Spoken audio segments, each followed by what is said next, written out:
Welcome back friends, welcome to invest ji. एक बार फिर से आप सबका बहुत बहुत स्वागत है।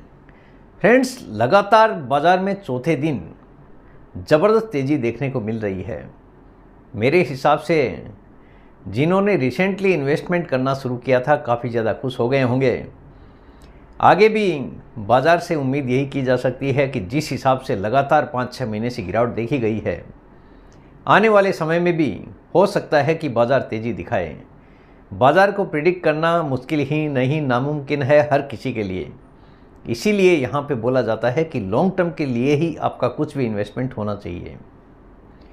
बाज़ार की गिरावट में एक फंड ऐसा भी है जिसने काफ़ी ज़्यादा नेगेटिव रिटर्न भी दिया है। काफ़ी तेज़ गति से पहले पैसा बना के दिया था, लेकिन बाज़ार की गिरावट में काफ़ी ज़्यादा नेगेटिव रिटर्न भी यहाँ पे दिया है। PSU फंड, हर कोई जानना चाहता है कि अब इस फंड में क्या किया जाए। पूरा डिटेल में 1 बाय 1 आपके साथ में शेयर करूंगा। सबसे पहले मेरा इंट्रोडक्शन, मेरा नाम है रविकांत शर्मा और मैं AMFI registered mutual fund distributor हूं। मेरा एमपी रजिस्ट्रेशन नंबर है ARN 138523। Employee unique ID number दिया है EUINE234641। तो फ्रेंड्स, आप देख सकते हैं आज का जो मेरा मेन टॉपिक है, PSU फंड कितना सही है आपके लिए। बहुत सारे निवेशक जानना चाहते हैं कि PSU फंड में अब क्या किया जाए, क्योंकि काफ़ी बड़ी नेगेटिविटी यहाँ पे देखने को मिली थी। लेकिन बाज़ार की तेज़ी के साथ में यहाँ पे तेज़ी भी लगातार बनी हुई है। तो अब निवेशकों को क्या करना चाहिए, क्योंकि हर किसी का अपना एक बजट होता है, उसके हिसाब से ही हर कोई आदमी निवेश भी करता है। हर किसी का अपना एक पेशेंस होता है, उसके हिसाब से ही हर कोई स्कीम भी चूज़ करता है। देखिए, PSU फंड होते क्या हैं, फ़ायदे क्या हैं, इसके नुकसान क्या हैं, किन निवेशकों के लिए PSU फंड सही है और क्या अभी PSU फंड में निवेश करना सही रहेगा। ये कुछ ऐसे क्वेश्चंस हैं जो कि लगातार मेरे सामने आते हैं, तो मैंने सोचा कि आज इसी का सॉल्यूशन करते हैं ताकि हर किसी निवेशक को इसका फ़ायदा हो सके। देखिए, PSU फंड क्या होते हैं, इसकी बेसिक जानकारी है। इसकी डेफिनेशन जो है, PSU फंड वो होते हैं जो कि सरकारी कंपनीज में निवेश करते हैं। सरकारी कंपनियां जैसे SBI बैंक हो गया, ONGC, NTPC, Coal India, Punjab National Bank, यानी जो सरकार ओन करती है, जिसकी major holding government of India के पास में है, उसको हम लोग PSU कंपनीज बोलते हैं। ऐसी PSU कंपनीज में जो फंड निवेश कर रहा है उसको PSU फंड बोला जाता है। यानी जितनी भी सरकारी कंपनीज है, कोई भी कंपनी में इन्वेस्टमेंट कर सकते हैं फंड मैनेजर बाज़ार की परिस्थिति के हिसाब से। तो PSU फंड की बेसिक जानकारी आपको पता चल गई। SBI PSU फंड, कई तरह के PSU फंड है, SBI भी है, ABSL भी है, अलग अलग तरह के हैं। ICICI का PSU फंड है, क्वांट का PSU फंड है, इन्वेस्टको इंडिया का भी PSU फंड है। तो PSU फंड के फ़ायदे क्या है, इसके कुछ पॉजिटिव पॉइंट्स आपके सामने हैं। यहाँ पे रिस्क कम होती है। सरकारी कंपनियाँ होने के कारण डिफ़ॉल्ट रिस्क कम होता है, यानी कंपनी के डूबने के चांसेस कम होते हैं क्योंकि सरकार ओन करती है। डिविडेंड यील्ड, यहाँ पे कंपनियों का जो डिविडेंड आता है वो काफ़ी अच्छा होता है। सरकारी कंपनियां डिविडेंड काफ़ी अच्छा डिक्लेयर करती है, क्योंकि बहुत सारी कंपनी ऐसी है जो ज़्यादातर प्रॉफिट मेकिंग कंपनीज है गवर्नमेंट के पास। कुछ कंपनी ऐसी है जो लॉस मेकिंग भी है, जहां पे फंड मैनेजर नॉर्मली निवेश करना पसंद नहीं करते हैं, क्योंकि उनको बराबर पता है कौन सी कंपनी की बैलेंस शीट कैसी है। तो यहाँ पे डिविडेंड यील्ड PSU कंपनीज की ज़्यादा अच्छी होती है। अंडर वैल्यूड स्टॉक, आप देखोगे उनकी बुक वैल्यू के आसपास ही कंपनी का प्राइस चलते रहता है, यानी अंडर वैल्यूड है। वैल्यूएशन और भी ऊपर जाने की उम्मीद कर सकते हैं, क्योंकि वैल्यूएशन काफ़ी अच्छे लेवल पे है अभी, इसलिए अंडर वैल्यूड स्टॉक है। ये अपनी बुक वैल्यू के आसपास ही ट्रेड करते रहते हैं।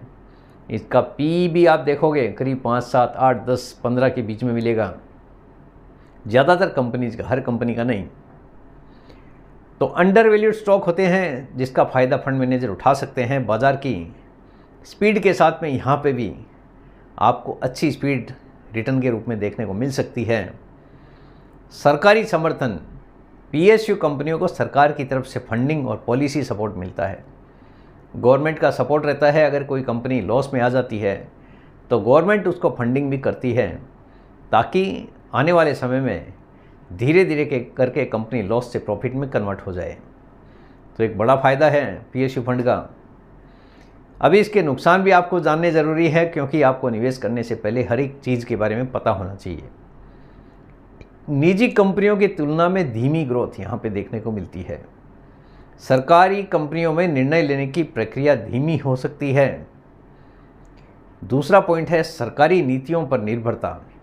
गवर्नमेंट जैसे ही डिसीजन लेगी उसके ऊपर ही पूरी तरह से डिपेंड रहती है कंपनीज। सरकारी नीतियां और बजटीय फैसले इनके प्रदर्शन को प्रभावित कर सकते हैं। यानी बजट में क्या अनाउंसमेंट हो रहे हैं, गवर्नमेंट की पॉलिसी जैसे जैसे परिवर्तित होती है उसका सीधा सीधा इम्पैक्ट सरकारी कंपनियों पे पड़ता रहता है। कम लचीलापन, निजी कंपनियों की तुलना में पीएसयू कंपनियां बाजार की स्थिति के अनुसार जल्दी बदलाव नहीं कर पाती, क्योंकि यहाँ पे सरकार का कंट्रोल होता है, सरकार डिसीजन लेती है।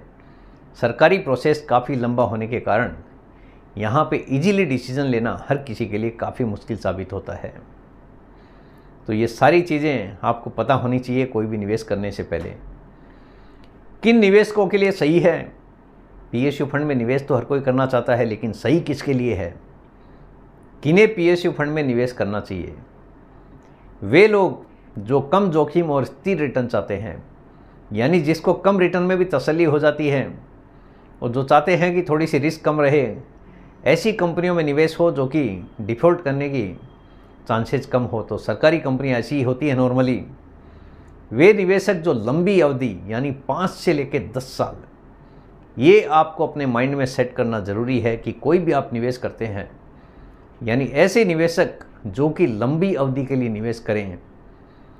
5 से 10 साल तक जो निवेशक इंतज़ार कर सकते हैं उनके लिए ये सही हो सकता है। किन्हें निवेश नहीं करना चाहिए? जो तेज़ ग्रोथ चाहते हैं, जिनको फटाफट पैसा बनाना है, उनके लिए ये फंड सही नहीं है। जो छोटी अवधि में 1-2 साल में ज़्यादा मुनाफा कमाना चाहते हैं, उनके लिए भी ये फंड सही नहीं है। क्या अभी पीएसयू फंड में निवेश करना सही रहेगा? तो ये भी जानना ज़रूरी है, क्योंकि बाज़ार तो भाग रहा है। पीएसयू फंड में भी अच्छी गति पकड़ी है अभी। तो अभी आपको क्या निवेश करना चाहिए? तो मार्केट एनालिसिस क्या कहता है? पीएसयू सेक्टर सरकार की डिसइन्वेस्टमेंट और पॉलिसी सपोर्ट के रूप में काम करता है। यानी पॉलिसी का जैसा सपोर्ट होता है उसके ऊपर ही यहाँ पे चेंजेस होते रहते हैं। कोई भी अगर पॉलिसी में परिवर्तन हो गया तो पीएसयू फंड का जो रिजल्ट है आपको उल्टा भी हो सकता है। जहाँ पे रिटर्न आपका अच्छा बन रहा है वहाँ पे नेगेटिविटी भी आ सकती है। बैंकिंग, एनर्जी और मेटल सेक्टर में आपको तेज़ी देखने को मिल रही है, अभी फ़िलहाल आप देख रहे हो। यानी अभी तो फ़िलहाल बाज़ार अगर ऊपर जाता है तो सब कुछ अच्छा लगता है, लेकिन बाज़ार की गिरावट में यहाँ पे भी गिरावट आपके लिए बड़ी हो सकती है, क्योंकि एक तो सेक्टरल फंड है, भले ही मल्टीपल जगह पे निवेश करता है, लेकिन सरकारी नीतियों के कारण यहाँ पे नेगेटिविटी काफ़ी जल्दी देखने को मिलती है। कई पीएसयू स्टॉक्स अभी भी अंडर वैल्यूड हैं। अगर आप देख रहे हैं तो बहुत सारे हैं जो अपनी बुक वैल्यू के आसपास ट्रेड करते हैं, या तो बुक वैल्यू से भी नीचे ट्रेड कर रहे हैं। यानी हर किसी का अपना एक माइंडसेट है, उसके हिसाब से ही हर कोई डिसीजन लेता है। तो अगर आपके पास में बड़ा पेशेंस है और पेशेंस वाला अगर पैसा है जिसको निवेश करने से आपको डर नहीं लगता है, तो आप निवेश कर सकते हैं। ये डिसीज़न आपको लेना है कि ये स्कीम आपके लिए सही है कि नहीं है। पूरा डिटेल मैंने आपके सामने रख दिया है। कुछ एग्जाम्पल है पीएसयू फंड के। तो एसबीआई का पीएसयू फंड है, Aditya Birla PSU equity fund, quant PSU fund है, ICICI prudential PSU equity fund है, और Invesco India PSU equity fund है। ये कुछ एग्जाम्पल्स है आपके सामने। आप जैसे चाहे जो एएमसी में आपको इन्वेस्टमेंट करना है आप कर सकते हैं। चॉइस आपकी है, डिसीज़न आपका है, पैसा भी आपका है और रिस्क भी आपकी है। क्या पीएसयू फंड आपके लिए सही है? यह आपके जोखिम क्षमता, निवेश लक्ष्य और समय अवधि पर डिपेंड करता है कि पीएसयू फंड आपके लिए सही है कि नहीं है। जो मेरा क्वेश्चन था उसका आंसर यही है कि यह आपके जोखिम क्षमता यानी आपकी रिस्क लेने की जो कैपेसिटी है, आपका जो टारगेट है कि कितना लंबा आपको निवेश करना है, कितने टाइम के लिए निवेश करना है, समय अवधि पर डिपेंड करता है कि आपके लिए सही है कि नहीं है। अगर आप लॉन्ग टाइम के निवेशक हैं, 5, 10 साल, 15 साल के लिए अगर आप छोड़ना चाहते हैं तो आपके लिए फंड सही भी हो सकता है। डिपेंड करता है आपकी रिस्क लेने की कैपेसिटी के ऊपर।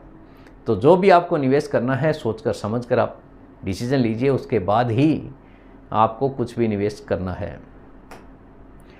तो फ्रेंड्स, उम्मीद करता हूँ आपको आज का ये वीडियो पसंद आ गया होगा। वीडियो अगर पसंद आ गया, वीडियो को लाइक करना, शेयर करना बिल्कुल मत भूलिए। बेल आइकन पे ज़रूर क्लिक करके रखिए, चैनल को ज़रूर सब्सक्राइब कीजिए। जितने ज़्यादा लोगों के साथ में हो सके शेयर कीजिए ताकि हर किसी को इसका बेनिफिट मिल सके। Thank you very much friends, thanks for watching this video.